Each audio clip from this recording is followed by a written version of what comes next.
Hola a todos, bienvenidos al tercer video de nuestro curso de Cloud Computing básico. En esta oportunidad les traigo un video donde vamos a entender los conceptos básicos del Cloud Computing. No siendo más, empezamos con la presentación. El primer concepto básico tal vez ya se les hace un poco conocido, que es IaaS, que son las siglas de infraestructura como servicio en inglés. Como vimos anteriormente, infraestructura como servicio se traduce básicamente a cuando yo contrato un servicio que me ofrece, por ejemplo, un servidor virtual donde yo puedo desplegar mis aplicaciones, por ejemplo, donde yo puedo poner mi sitio web, donde yo puedo tener mi propio servidor de Git, por ejemplo, etc. Tenemos también plataforma como un servicio, que ya lo habíamos visto anteriormente y que no es muy utilizado realmente, dado que es algo limitado en ciertos aspectos. Por ejemplo, supongamos que tú eres un desarrollador y que estás trabajando sobre un entorno de Google.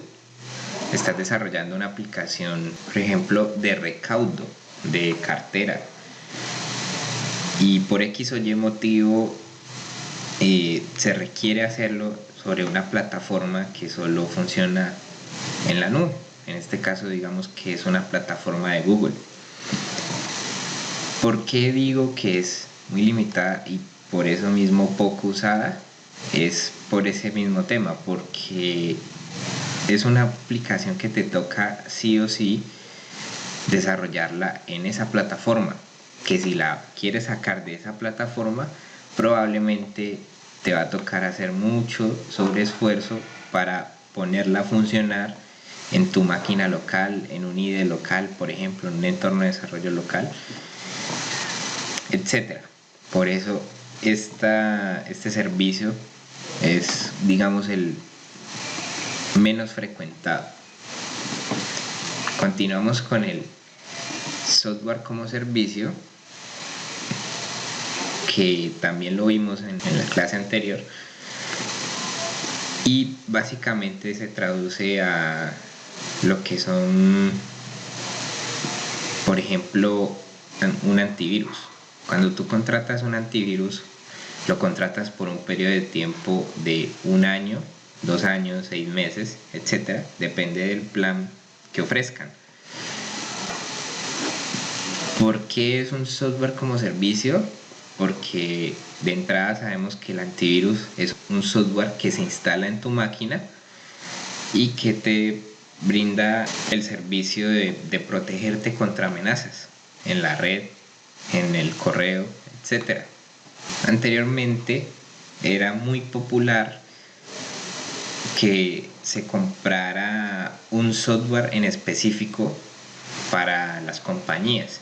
Por ejemplo, un software tipo producto, el cual requiere un licenciamiento, y se veía que se compraban ese software 10 licencias. Entonces eran 10 licencias que tenías como límite. Por ejemplo, hoy en día ya no es muy popular eso, y es a muy bajo costo que llegó el software como servicio. Otros ejemplos muy claros pueden ser, por ejemplo, como lo es Trello, los tableros Kanban, que ya tal vez algunos de ustedes conocen, como lo son Google Drive con sus aplicaciones Google Docs en la nube. Siguiendo con el concepto Shell, vemos la descripción que en informática el Shell se conoce como un intérprete de órdenes o comandos, lo cual no son más que un sinónimo de instrucciones. Este es un programa informático que provee una interfaz a un usuario y que de esta manera este usuario accede a los servicios del sistema operativo. Dependiendo de la interfaz que empleen, los shell pueden ser de líneas de texto, por sus siglas en inglés CLI, Command Line Interface, o bien sean gráficos, por sus siglas en inglés GUI, que son Graphical User Interface. Continuamos con el concepto script, lo cual no es más que un conjunto de instrucciones anidadas en un archivo de texto plano. ¿Qué identifica un script? Básicamente en Linux, un encabezado como el que vemos en pantalla, que es bin bash, y que estamos viendo aquí en pantalla, y se identifica con la extensión .sh. Muchas veces, por no decir siempre, vamos a identificar un script en sistemas GNU Linux por la extensión sh. En Windows, estos scripts son interpretados por la consola DOS y se les conoce como archivos batch, que traducen un procesamiento por lotes. Y se les identifica estos archivos scripts porque terminan en la extensión .bat. Por ejemplo, tal vez muchos de ustedes se han encontrado en algún momento que han descargado algún programa que trae un fichero .bat que diga, por ejemplo, instalación.bat. Entonces ustedes ya saben que eso va a ser un script. Probablemente ese script contenga instrucciones de ir a crear un directorio en tal ubicación, copiar tales determinados archivos a esa ubicación y finalmente ejecutar determinado archivo. Ese es un ejemplo de script. Lógicamente, y como posibles administradores de sistemas o developers o administradores de redes, etcétera, se han visto siempre en la necesidad de crear su propio script. Si aún no han tenido la oportunidad, digamos que es algo que en algún momento todos pasamos por ahí. Todos en algún momento necesitamos suplir una necesidad muy específica y no nos queda más que construir nuestro propio script que nos facilite y automatice dichas tareas. Por ejemplo, cuando tenemos una costumbre, digámoslo así, de instalar Apache en un servidor Linux y a su vez instalar una aplicación que corra sobre ese Apache, podemos crear un script y va a ser mucho más fácil correr un solo script que se encargue de ejecutar paso a paso los comandos que siempre frecuentamos ejecutar, a ejecutar siempre uno por uno esos comandos. Entonces esa es la gran utilidad de crear tus propios scripts. Siguiendo con cron job, que no traduce más que una tarea automática o programada. Su definición es muy clara. Tenemos una imagen de referencia en Linux donde hay un software que se llama precisamente cron y le pasamos unos valores que son todos estos asteriscos que vemos acá, y seguido le pasamos el comando que queremos que ejecute. Por ejemplo, como vemos aquí, los asteriscos especifican día, mes, día del mes, hora y minutos. En este caso, esta tarea se ejecutaría todos los días de la semana, todos los meses, todos los días de todos los meses, todas las horas y todos los minutos. Obviamente no vamos a tener una tarea en un entorno real, no vamos a tener una tarea de esta magnitud, ya que muy probablemente vamos a colgar el servidor de memoria ejecutando cada minuto dicha tarea. Entonces, cuando ya se tiene algo en específico, estos asteriscos empiezan a cambiar por valores numéricos. En Windows es lo que conocemos como programador de tareas, el cual vemos en este momento en pantalla. Y aquí tenemos un ejemplo, por ejemplo, de MySQL, el cual siempre corre una tarea a las 12 p.m. Aquí está la descripción, 12 p.m. todos los días. Windows ya por defecto nos saca la hora de la próxima ejecución, la hora de última ejecución, etcétera. Pero en mi caso, pues yo la tengo deshabilitada porque era una tarea que realmente no tenía mucho sentido, porque nunca encontraba alguna actualización.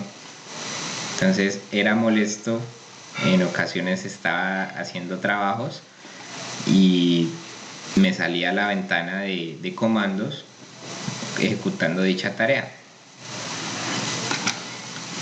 Continuando con la presentación, tenemos el concepto VPS. ¿Qué es un VPS? Es un servidor virtual privado. Como su nombre lo dice, es virtual, por lo cual traducimos virtual o asociamos a una máquina virtual, un nodo virtual en alguna parte del mundo.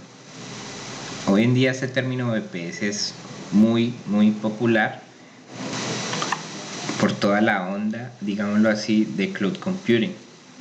Como administradores de sistemas, desarrolladores, profesionales de seguridad informática, etc., es muy común que nos encontremos con dichos servidores.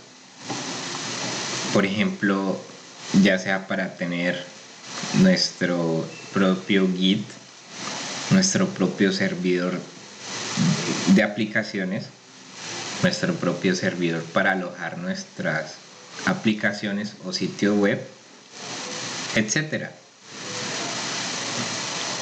Realmente es muy útil y es uno de los factores más importantes de este curso.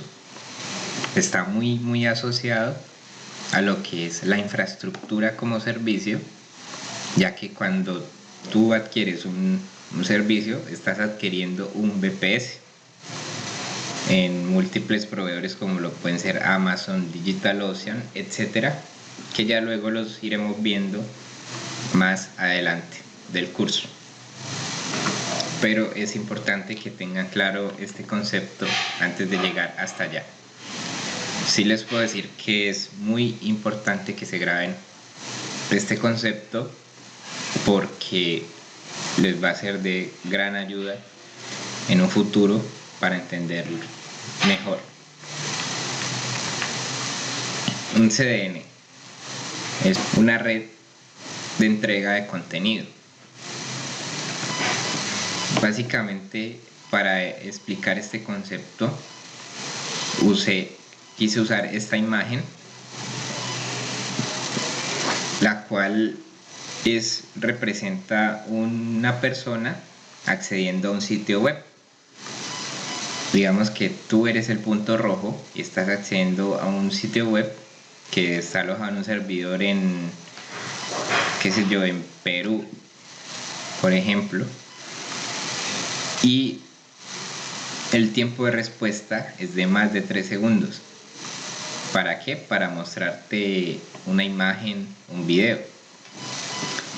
Esto es sin un CDN, que es un Content Delivery Network, y con un CDN podemos ver que a pesar de que tú estás accediendo a ese mismo servidor, tú estás adquiriendo una respuesta de otro nodo que está más cerca a ti, y asimismo puedes tener múltiples nodos alrededor del mundo, que son todos estos puntos.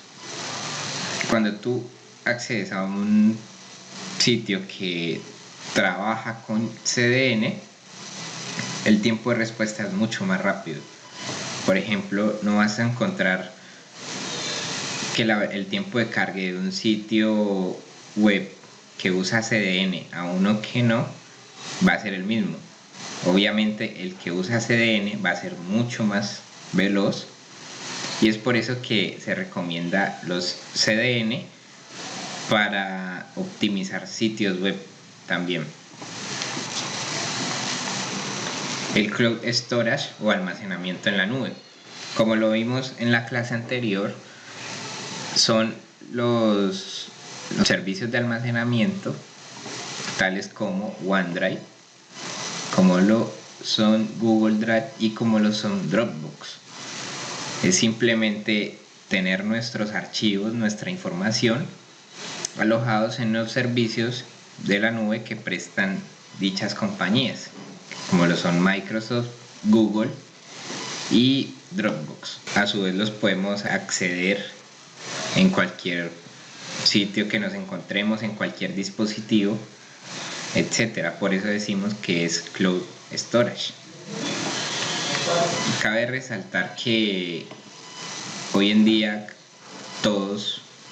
casi todos los proveedores de este servicio nos otorgan gratuito una cantidad de gigas para almacenar nuestros archivos, y solo nos cobran lo que usemos de más. Si usamos 2 gigas de más, aparte de la capa gratuita que nos dan, nos cobran 2 gigas de más, lo cual es muy asequible, porque no es lo mismo que pienses en comprar un disco duro, por ejemplo, más grande, a que pienses en comprar 2 gigas más de almacenamiento en la nube.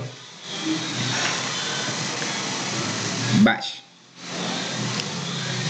es un programa informático cuya función consiste en interpretar órdenes, y a su vez es un lenguaje de consola. Este es el intérprete de comandos por defecto que viene en la mayoría de distribuciones GNU Linux y además sistemas Mac. También se ha llevado a otros sistemas como Windows y Android.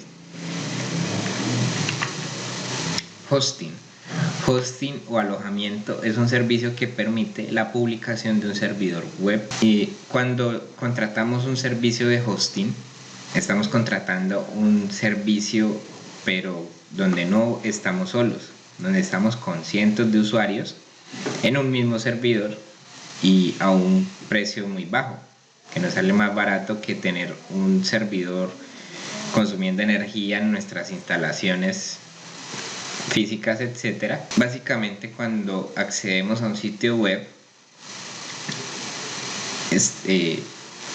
una página web, estamos accediendo a un directorio que está alojado en algún hosting. Estos hosting ofrecen servicios, instalaciones de WordPress, backups, etcétera, múltiples servicios. Claros ejemplos son GoDaddy y HostGator. Así como estos dos, hay muchísimos más proveedores de hosting alrededor del mundo, pero yo tomé en este caso estos dos, que son pues los que en mi opinión son los más conocidos y famosos. Retomando un poco, cuando accedemos a una página web, estamos accediendo al directorio de un servidor, en este caso el servidor del hosting. En ese directorio se encuentran todos los archivos que hacen funcionar nuestro sitio web, y a su vez se encuentran todas las configuraciones de acceso, de permisos, etc. De igual forma, un hosting se puede utilizar para almacenar nuestros archivos para utilizar nuestro servidor de correos, por ejemplo, corporativo, asociado a nuestro dominio. Si tú tienes un dominio estudiante.com, por ejemplo, y adquieres un plan de hosting que tiene un cPanel, un panel de administración, y tiene un servidor de correos, vas a poder tener tu propio correo, digamos tu nombre @estudiante.com, por si en algún momento te llegaste a preguntar cómo se hace todo eso para tener tu propia cuenta con dominio personalizado. Es de esta manera, a través de un hosting. Finalizando con la presentación, tal vez te preguntes cómo o en dónde se encuentra un VPS. Por ejemplo, no va a estar en la nube, en una nube literalmente en el cielo. Obviamente tienes que tener presente que hablamos de la nube, pero todos estos sistemas están corriendo en un servidor físico. A diferencia que estos servidores son de última generación en data centers con las mejores adecuaciones que puede haber bajo todas las normas internacionales, etcétera. Entonces no va a ser lo mismo que tengas tu servidor en una bodega, por ejemplo, en el sótano de tu compañía, a que lo tengas en la nube, donde sabes que está en un cuarto de servidores, pero es un cuarto de servidores como este, que tiene la temperatura adecuada, que sabes que si se interrumpe la energía, tienen muchos data centers como este respaldo para mantener tu sitio online 24/7, lo cual es una ventaja muy competitiva en el mercado. Entonces quería mostrarte esta imagen para que te des una idea de cómo y dónde están alojados todos los servidores virtuales, todos los nodos virtuales que adquirimos. No siendo más, espero que te haya gustado este video. Si te gustó, déjanos un like y un comentario con tus sugerencias de qué podemos mejorar, o escríbenos al correo que aparece en pantalla, y te espero verte en la próxima clase.